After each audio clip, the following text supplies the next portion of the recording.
Well, welcome to our forum on the seventh day, God Unplugged. My name is Peter Caldor, and with me here on the stage are panellists. Can I introduce them to you just now? So over here on my left, Karina Keisler. She is the General Manager, Corporate Affairs and Public Relations for Vodafone in Australia. And here in the middle, Dr. Graham Barker, a retired clinical psychologist, pastor and author. And over the past decade, Graham has been involved in trauma response training among NGOs and medical staff in Uganda. And just on my left, Dr. Justine To, a senior fellow at the Centre for Public Christianity and an honorary associate of the Department of Media, Music and Cultural Studies at Macquarie University. Please welcome our panellists.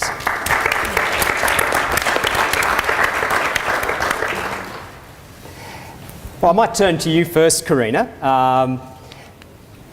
We've all got our little devices in our pockets.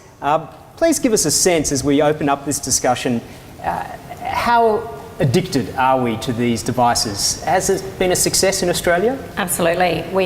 Australia is the second most penetrated in the world in terms of smartphone penetration. And I think Vodafone, many of you would have heard, are one of those who have previously suffered from that growth very quickly, or from that very fast growth. The take-up surprised everyone, I think. No one could have known how much data would be used, and if you think about the technology that was built for these devices, it was all for voice. So, very quick realisation of the amount of the investment that is being made every year by telcos around the country. Ooh. I think you're still on. I'm still on. Is pretty phenomenal. We're spending, billions of dollars every year. So second highest take-up rate in the world. That's it. Yeah, wow. Well, let's consider some of the benefits that we enjoy from technology. We all take it for granted, don't we? Perhaps Graham, being the elder statesman on the panel here, what do you enjoy about the recent technological advances? Well, I think we all benefit from technology. The ease of communication. I can now sit at home and watch my beloved Dragons play. Not well, but they play. Yeah. All because of technology. You can have distance diagnoses for medical areas. There's just a plethora of areas that we benefit from. Even simple things like you turn the tap on the water, you've got clean water because someone's got technology working to keep out the cryptosporidium. Little things. Which sadly isn't the case in many parts of the world. No, I think, so I benefit every day from technology, but remember, technology giveth and technology taketh away. Yeah, well, we might get onto that a bit later, but what about you, Justine? What are some of the things you enjoy about technology? Yeah, well, as a writer, I don't know how people wrote before the internet because it's so wonderful. So I think the access to information, the diversity of information you can have access to is really good. I think also if you have kind of unique interests and you can go online to find communities of people who are also into the same things, which may be the person right next to you is not interested in the same things as well. I have to say I have a huge weakness for memes and cat videos, and I've been going nuts for this cricket. They didn't do their homework or something, and all the memes that have come up from that. So I think that's really fun as well. So.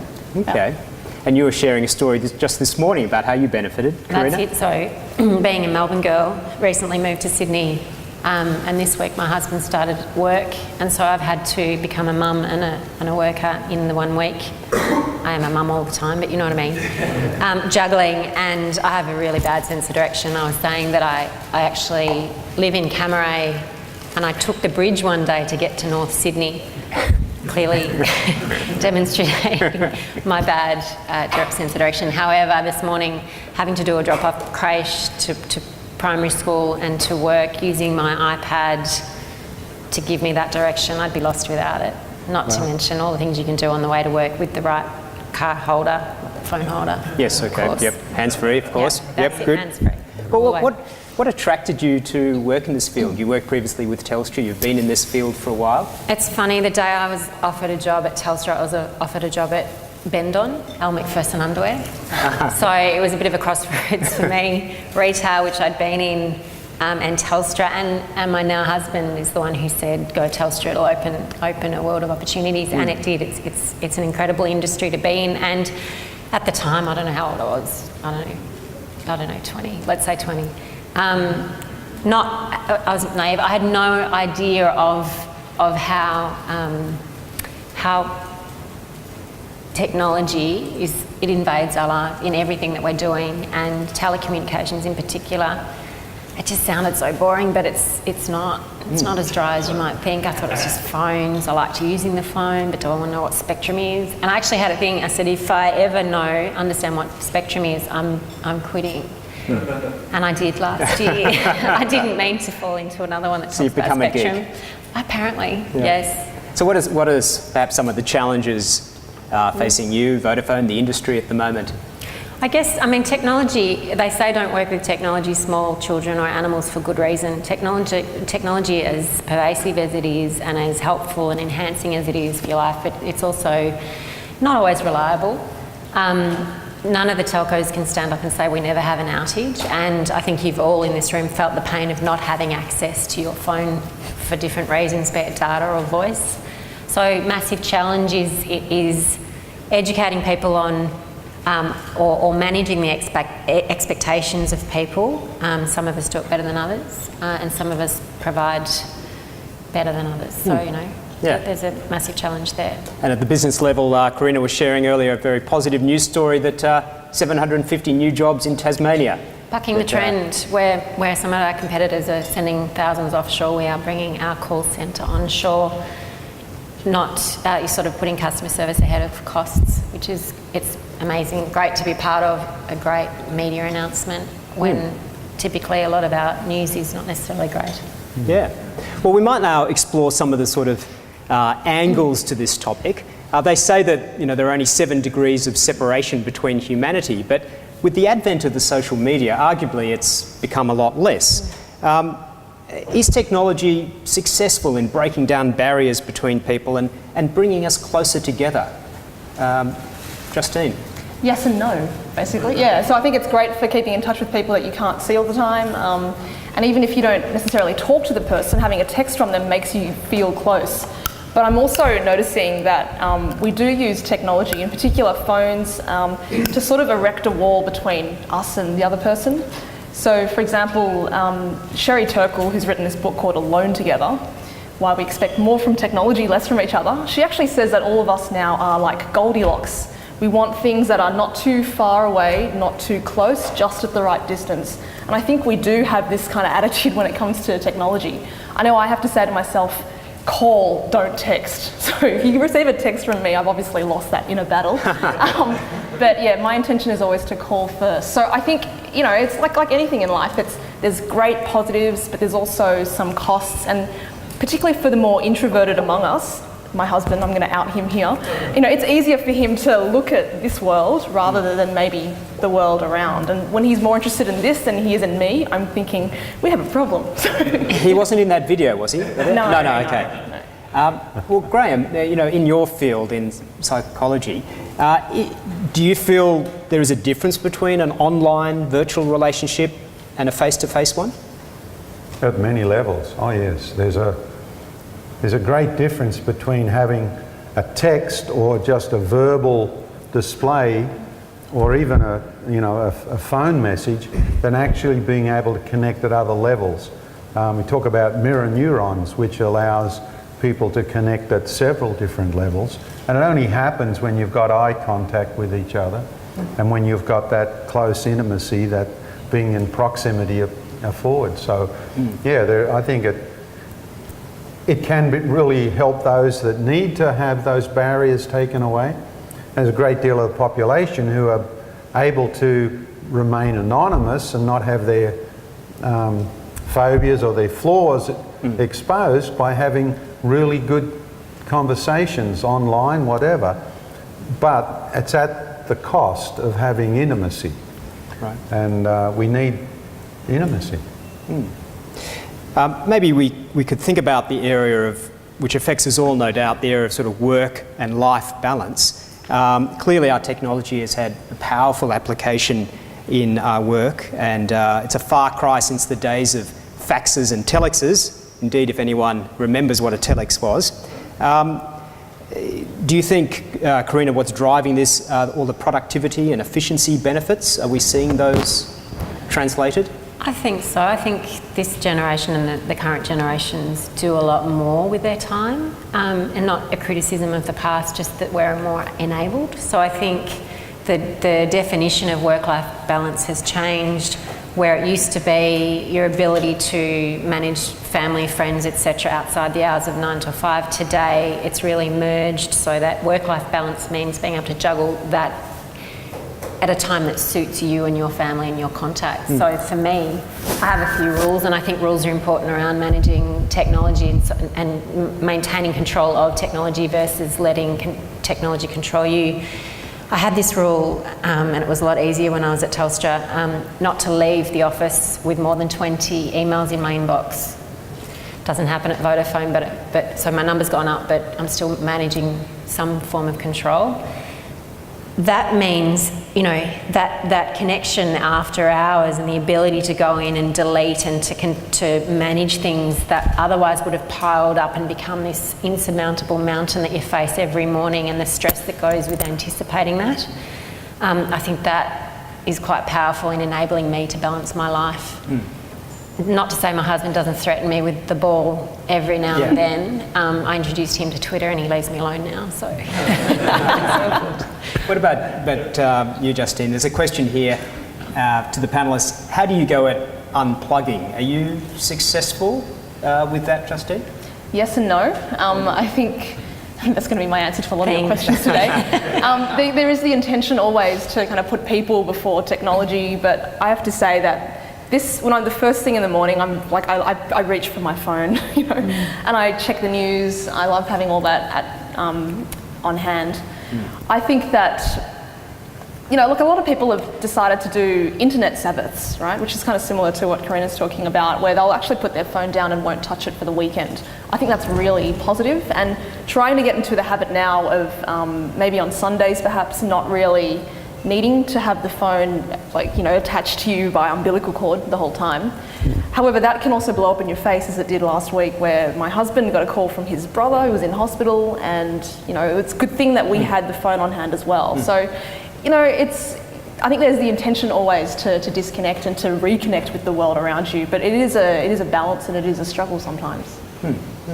I think being as addictive as it is, you have to actually take a step back every now and then and stop yourself. I did on Sunday. I went to Salamander Bay, exploring New South Wales, and I was on a boat with my kids looking at dolphins, and I was looking at the dolphins through my phone, through my camera. And they don't look anywhere near as good because they're distant and, you know, they're little dots. So I just realised you have to take a step back and say, use your eyes, enjoy the moment. They never turn out as well as they do on the phone photo. So, well, maybe just picking up on that phrase, enjoying the moment. You may not have seen in the little video clip we played at the beginning that the ad for that phone ended with the slogans "Be here now" and "Back to life."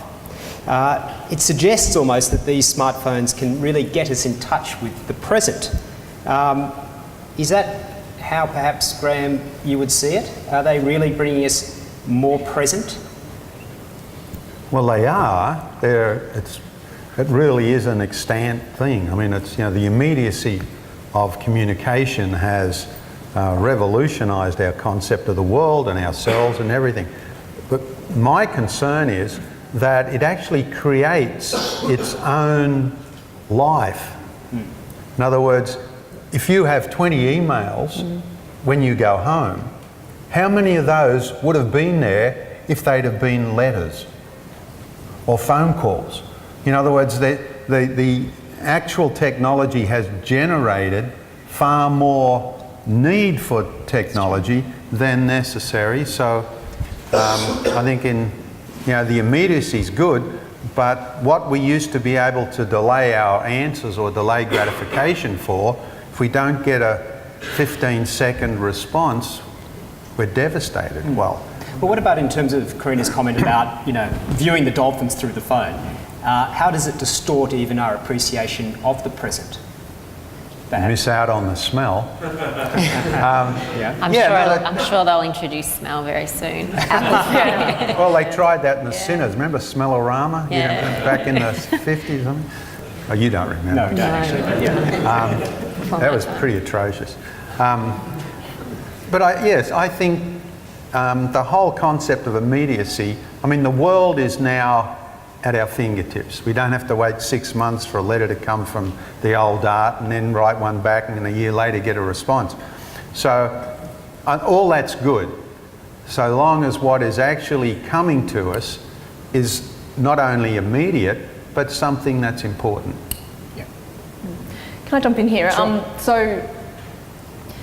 I heard a story about a woman who was at a funeral, and she was one of the mourners, and she actually was really fighting the urge to text or do something on her phone. Anyway, she pulled it out, and she was texting, and later on she came up and she was like, I just couldn't, leave it for a moment. And it's an extraordinary story, because it's like, are you joking? This is a time to take a moment, to not only to pay your respects to whoever's passed away, but to maybe think about your life and mortality and all that sort of thing. And I'm really shocked that we've had this, like smartphones particularly, which have really upped the ante, right? We haven't had them for that long, and yet they have changed our habits in so many ways. Pervasive. I don't think the problem's the technology. I think there's something about us. We're a bit antisocial perhaps, or we want things on our terms. And it is easier to deal with this particular technology than it is to deal with those kind of big questions of life as well. So I think that we need to really bring that into the conversation. The concept of invasion, where all aspects of our lives, unless it's controlled, are invaded by technology. We don't get the chance to reflect. We don't get the chance to grow in sense of self when we're always adding and adding, or giving and giving. There's no sense of unplugging. Yeah. So what do you think is driving that behaviour? Well, I think there's a number of things. One is the expectations of living in this century. If you go home with 20 and you answer them, then the expectation is that you can handle 25. And so that the expectations we have on each other, and our sense of self becomes very much connected to our productivity. And so we don't want to be seen as a Luddite or somebody who's lagging behind. We don't want to get that identity. So that's an important thing. The other thing is it's competitive. We want to have the latest of this or the latest of that.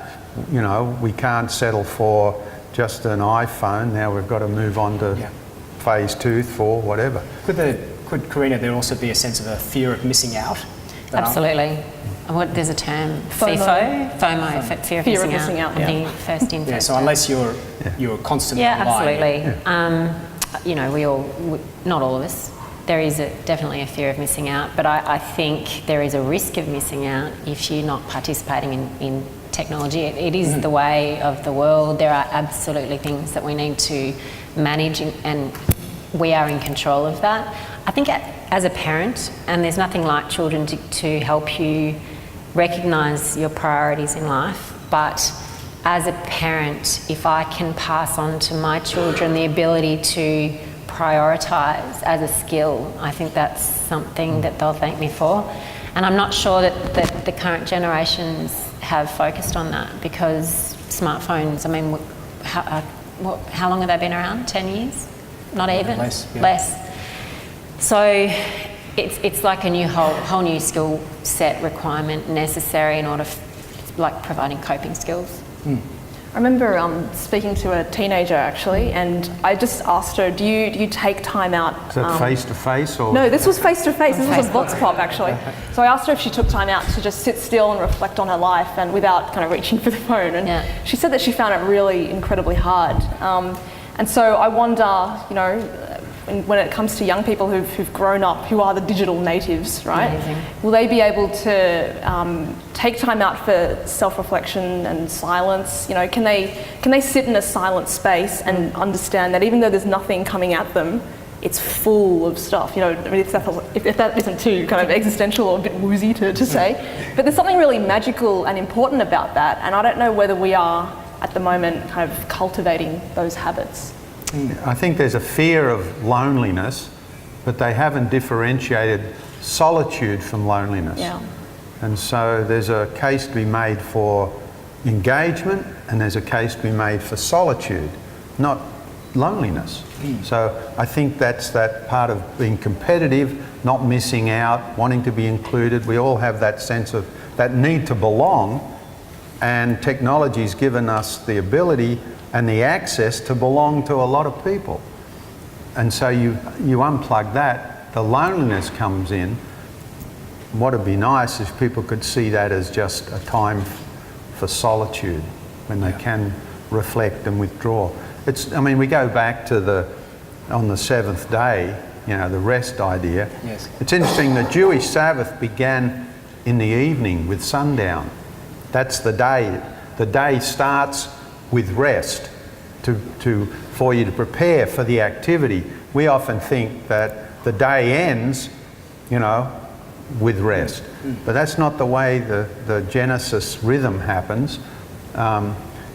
You rest, you get prepared, you get strengthened, and the research says your mind and your whole neurological makeup needs to have that time to move then into the life. So I think solitude is really good. Loneliness you don't want.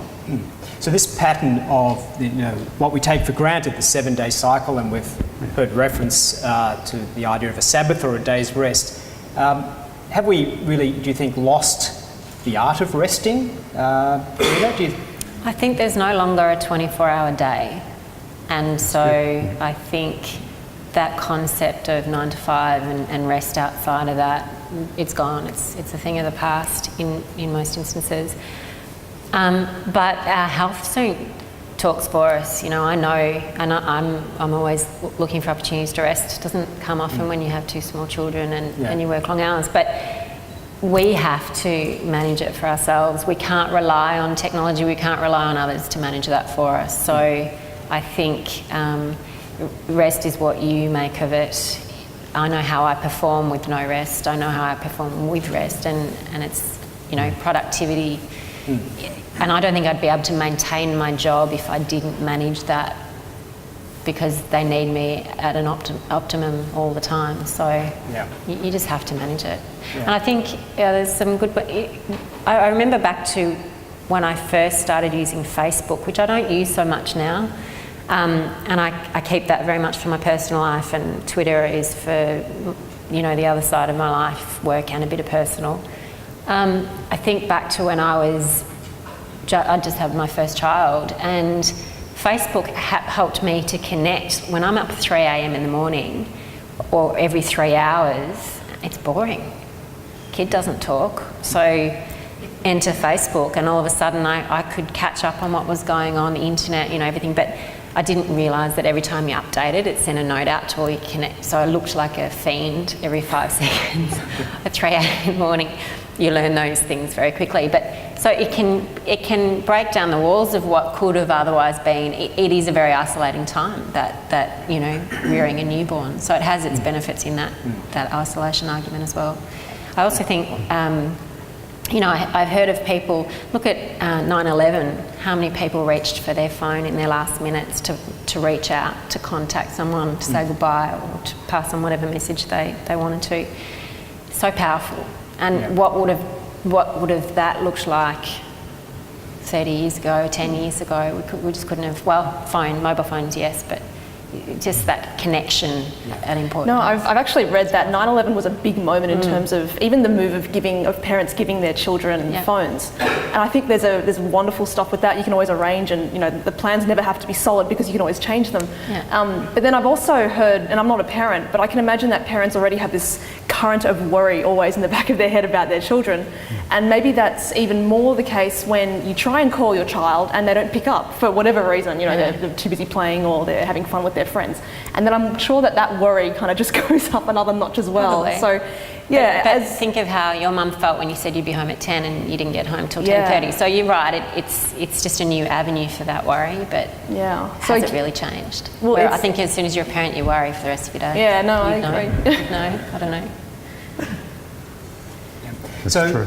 is it possibly, though, that in a way we are somehow afraid of actually thinking perhaps deeper thoughts, and we would prefer to be distracted? Would we prefer to be connected?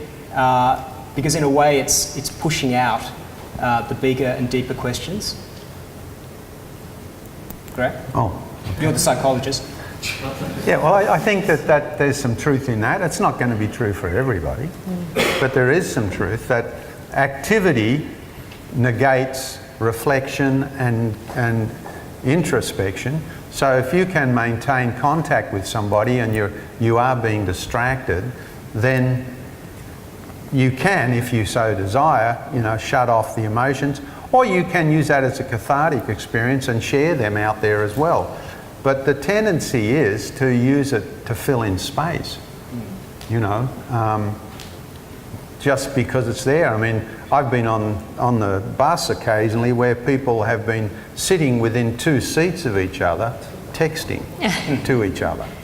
I mean, It happens in our office all the time. well, I mean, I was tempted to say, look, I'll swap seats, you come and sit next to them. And I think the conversation would have shut down because it is safer doing it that way. It gets back to what Justine said earlier. Yeah. So, yeah, there is that aspect that people use the activity. Some people use words to create intimacy, others use it to create distance. And so I think for a lot of people, technology allows them to have this distance that's supplying them with some anonymity, some security. Can I add to that? Sure. Sadly, it gives some people power. I'm talking about trolls. Cyberbullying. Exactly, and if there weren't these issues, there wouldn't be cyber safety campaigns, there wouldn't be a focus for governments, businesses and the like. But I think of Vodafone as a company that is very adept at being a recipient of troll commentary. We have, if you look at our Facebook, it's really depressing. I try not to actually. People who feel like they are empowered because they're not in front of you, and it's a media training tip as well. I say to my CEO, my leaders, if you're doing a radio interview, you go into the studio, it's much easier, it's much harder for them to be nasty to your face than over the phone. And similarly in social media, we have these people who constantly comment, and all of the telcos do it, it's not just us, but they comment and they'll make reference to past failings, to issues that are specifically, they feel like they can because no one's in the room to slap them down. And it's amazing, as soon as I engage with someone who's made a negative comment, they'll disappear. They'll go to ground. And I find what's amazing too is the majority of the people who are making negative comments and trolling on our site are not customers. But they feel empowered. They feel like they're in a crowd and they've got support and they can get in there and say what they like. And it's horrible because there's someone at the end of that who is deciding whether or not to engage and has to read that all the time. So it's quite powerful too, and in a negative way. Yeah. Well, clearly the technology itself is neutral, but it's perhaps a statement more about the operator of the technology, what is driving that sort of behaviour. In today's Herald, Ross Gittins, the economist, wrote a piece on the idea that we are worshipping materialism at our peril. One of the friends that I caught up with this morning works right next door to the Mac store, and he said that quite often the store next door is referred to as the church. Are we at risk of perhaps worshipping technology? Justine? Yes or no? Are the geniuses at the Mac store, are they the high priests of our society? Yeah, no, it's a fair comment. Yeah, I mean, what does technology allow you to do? It allows you to control your world in a way, and yeah, you can engage, but not on your terms. It allows you to feel a little bit, I guess, in control, powerful. It's all sounding like God language here in a way. Yeah, but I think in the end, if we are looking to technology to provide a sense of control and power and significance, etc., you don't have to go too far down that path to know that it's a futile endeavour. The technology may not be finite, but we certainly are. And I think that to pick up what Graham was saying as well before, that these big questions of life come up all the time, and they can't just be distracted or deflected by the phone. And I also wanted to mention with, you're mentioning this, how do we distract ourselves with technology, or maybe that was your question.